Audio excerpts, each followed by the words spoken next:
Hello everybody. So if you thought this current bubble couldn't get any crazier, if you thought that SPACs would be the end, where investors are piling money into companies that don't even exist yet, or if you thought that Doggy Coin, a cryptocurrency that originally started as a joke and that has been driven up to multi-billion-dollar market cap, if you thought that was the end, I could keep going on with other examples, AMC's stock or Kodak or GameStop. But it all just got an order of magnitude more crazy with NFTs. Although they have been around for the past several years, they have exploded in popularity recently and are definitely in a class of their own when it comes to mindless speculation. So today, I will cover just how crazy this new form of speculation the crowd is chasing has become, so stay tuned. Hi everybody, welcome back to The Contrarian. For those of you who are new here, my name's Logan.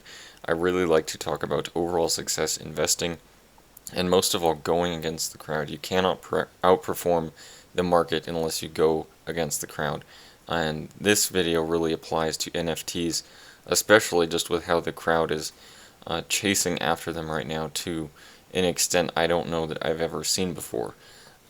So I found a really good article on this, and I'll just read through some really interesting points that the author brings up. If every era has a quintessential collectible, something that speaks to the historical moment and becomes a seeming route to riches, ours is clearly the non-fungible token, or NFT.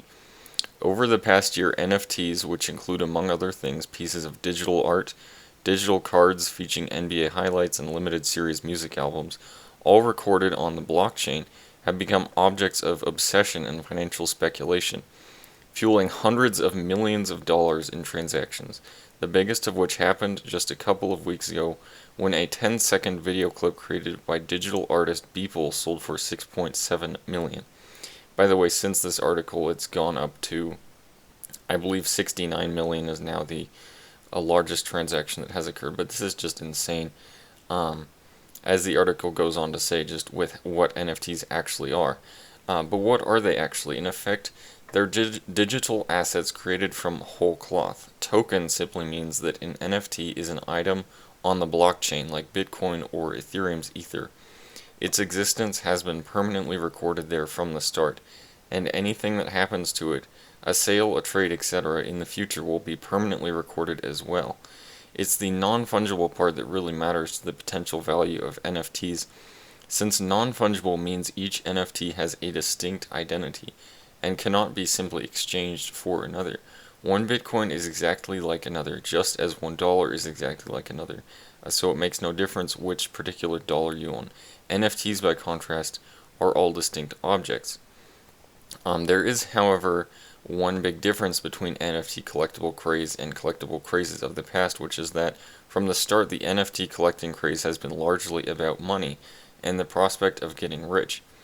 Over the centuries, there have been many different collectible booms, stretches of time where certain kinds of collectibles became enormously popular and, for a time, lucrative.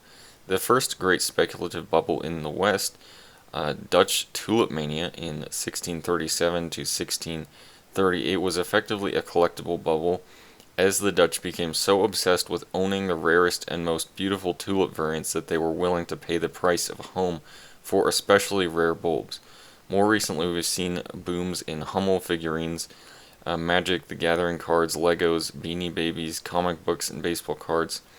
So you get the picture. This is really, NFTs are really no different than these past kind of crazes that people have gone through, where it's not exactly comparable to art, in that art, painted by Da Vinci or any of these other famous artists actually does have intrinsic value. It's a very rare item, whereas an NFT can just be created by some random person on the internet and then, bid up in price by different speculators up to ridiculous prices. And that's basically no different than what we saw with Tulip Mania, with eventually the price of one tulip bulb that was quote-unquote very rare was, the price of a house.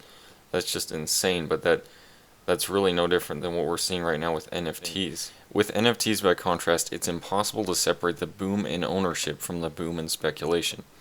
While NFTs date back at least to 2014, they first became well known during the short-lived CryptoKitties mania of 2017, when people started spending hundreds and eventually thousands of dollars on digitally generated and blockchain recorded kittens.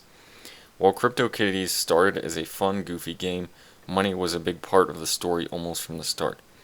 The same is even more true of the current NFT boom. Take NBA Top Shot, which is run by Dapper Labs, the creators of CryptoKitties. The platform isn't just designed to monetize highlights by selling them as NFTs. It's an exchange where these NFTs can be bought and sold. In other words, speculation buying an NFT not because you think it's cool, but because you think you'll be able to flip it to someone else for more than you paid is integral to the process. Of course, there are still people buying CryptoPunk avatars because they like the images, or Top Shot cards because they want to own a digital chunk of NBA history. But NFTs and trading go hand in hand. So now we can really see why people have been willing to speculate on platforms such as, Robinhood with bankrupt companies like Hertz, or with bubble stocks like AMC, and that is that people are simply thinking they can ride these bubbles and get out at the top. And for some people that has worked out well, but for the majority of people, they bought several shares of AMC or Nokia or Kodak or whatever at close to the top, and they lost most of the money that they put in. So in a way, this really doesn't surprise me that the speculation has now shifted over to just tokens with no intrinsic value, because that is essentially what the next step, from speculating on the stock of a bankrupt company is. And it really goes on, this article goes on to really explain how the real winners of the NFT craze are really the exchanges. Similar to a casino. The casino in the end makes a lot of money off of all these people gambling. So that's just a very comparable part of NFTs as well, in that all of these exchange platforms are just making a lot of money right now. So bottom line is, while it might be all fun and games while everybody continues to speculate and the bubble grows larger and larger within NFTs and just in general, is that eventually nobody will be willing to bid up the price of these anymore. And when this happens, I have no doubt that the prices of these tokens will collapse. They are worth basically nothing, and they only have value due to people's perception of being able to sell them to another individual for more money. So again, none of this is financial advice. I just kind of wanted to make this video because it's just such a unique time we're in right now with all the craziness and speculation going on right now. But that being said, if you guys like this video, give it a thumbs up. If you didn't like it, give it a thumbs down and let me know why down in the comments, and I hope to see you again.